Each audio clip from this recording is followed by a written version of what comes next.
Hello students, कैसे हैं आप लोग।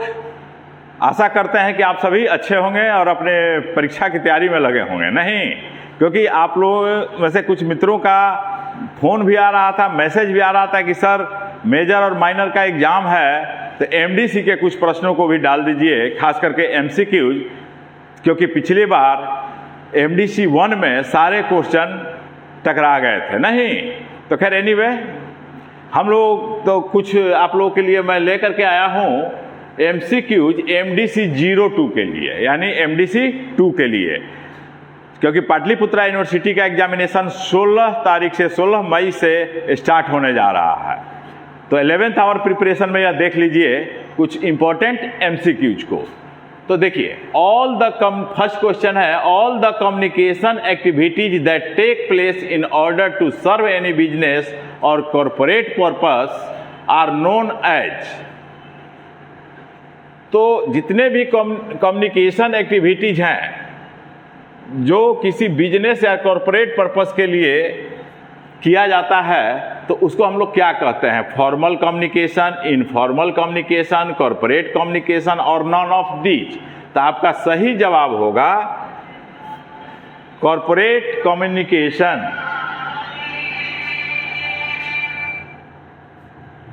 कॉरपोरेट कम्युनिकेशन सही जवाब होगा।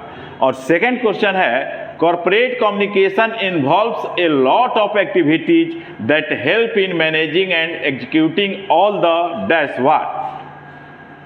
तो corporate communication involves करता है कि a lot of activities that help in managing and executing all the internal as well as external corporate communication।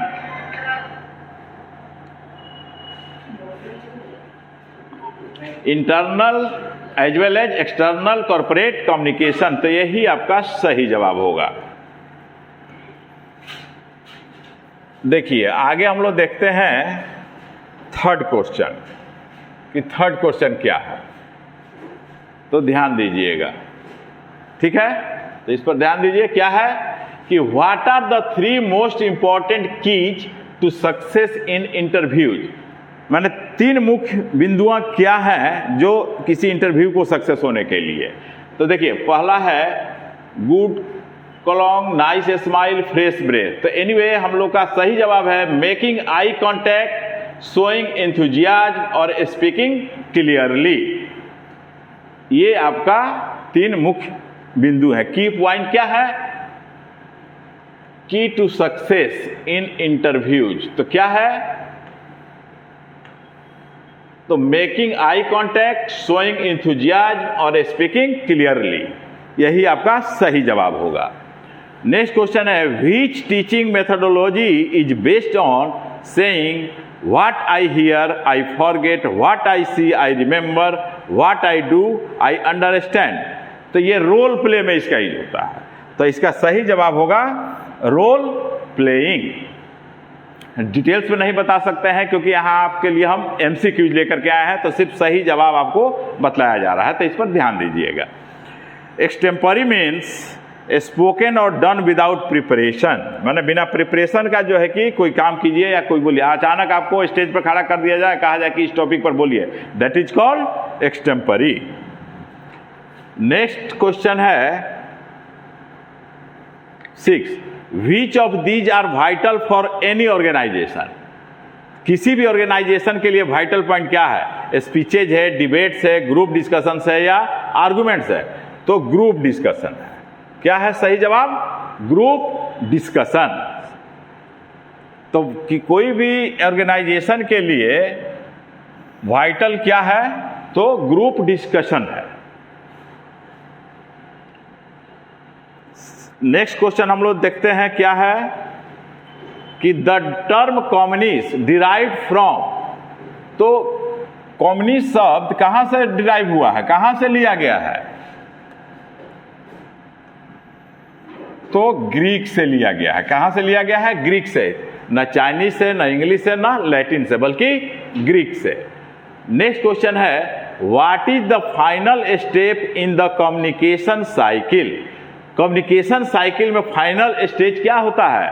Final तो वो होता है फीडबैक, क्योंकि सब कुछ हो जाता है तो फीडबैक लिया जाता है कि किस तरह का परफॉर्मेंस रहा।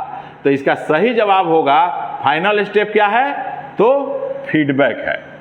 नेक्स्ट क्वेश्चन है, the foremost skill required for learning a language, the foremost skill required for learning a language is, तो वो है रीडिंग स्किल। क्या है, रीडिंग स्किल है सबसे पहला लर्निंग स्किल के लिए। नेक्स्ट है understanding a written text, written text को समझने के लिए क्या है, तो रीडिंग कम्प्रीहेंशन है, एक्सट्रैक्टिंग द रिक्वायर्ड इंफॉर्मेशन है, अंडरस्टैंड राइटर्स मीनिंग है। तो यहाँ पर दो है, रीडिंग कम्प्रीहेंशन और एक्सट्रैक्टिंग द रिक्वायर्ड इंफॉर्मेशन, यानी बोथ। आपका सही जवाब इसमें होगा बोथ ए एंड बी, तीसरा नहीं होगा। नेक्स्ट क्वेश्चन है, reading is a dash process, तो रीडिंग कौन सा प्रोसेस है, तो रीडिंग डिकोडिंग प्रोसेस है। कौन सा प्रोसेस है, डिकोडिंग प्रोसेस है। तो आपका सही जवाब क्या होगा, डिकोडिंग। द रीडिंग कौन सा प्रोसेस है, तो डिकोडिंग, याद रखिएगा।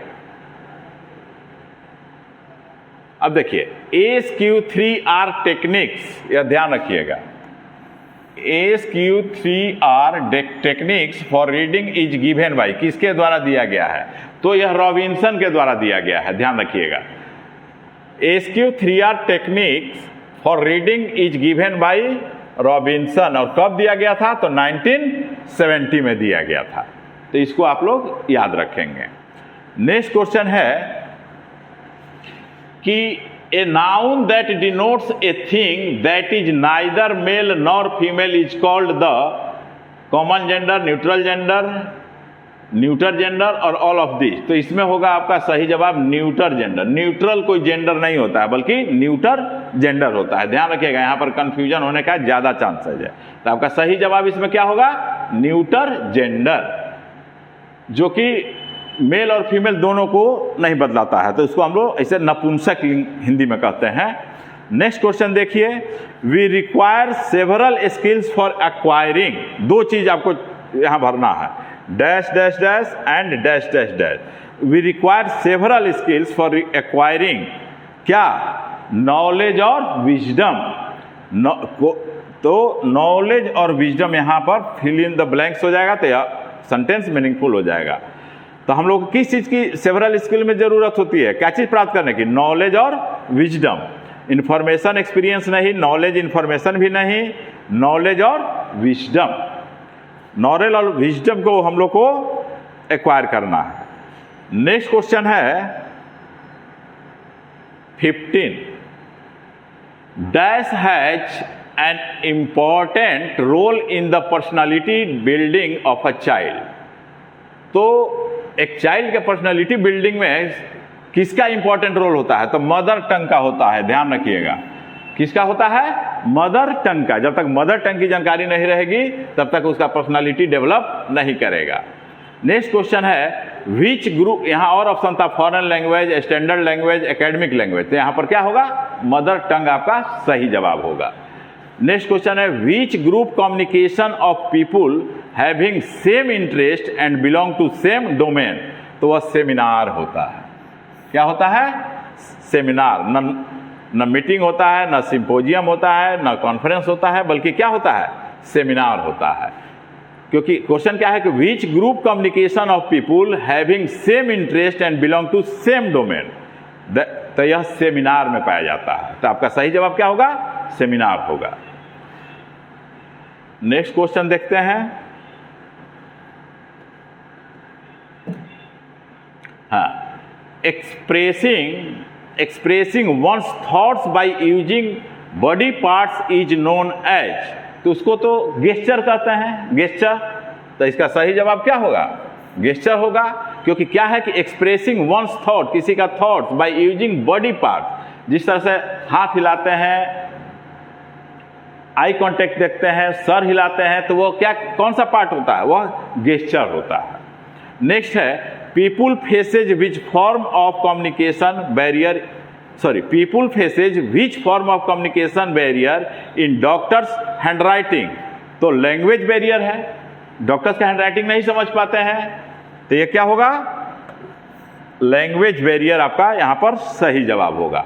तो अभी आप लोगों को 18 जो है कि क्वेश्चन हम लोग डिस्कस यहां किए हैं, तो इस पर ध्यान देंगे। और इसके साथ ही साथ MDC 1 का भी क्वेश्चन, सेमेस्टर 1 का भी क्वेश्चन को आप लोग रिवाइज कर लेंगे, क्योंकि सिलेबस सेम है, इसलिए उस क्वेश्चन को भी रिवाइज करेंगे और इस नए क्वेश्चन को भी देखेंगे। Wish you all the best. और अगर मान लीजिए ये हैंड रिटन है, जल्दीबाजी में तैयार किया हुआ है, टाइप नहीं हो पाया, लेकिन एग्जाम एट हैंड है, इसलिए आप लोगों के लिए सामने यह मैं उपस्थित किया हूं। तो आप लोग रैंकर्स कॉमर्स यूट्यूब चैनल पर और ज्योति एजुकेशनल अड्डा दोनों पर इसका PDF अवेलेबल रहेगा। आप लोग PDF डाउनलोड कर लेंगे और उसको पढ़ेंगे। Wish you all the best, God bless you, that's all.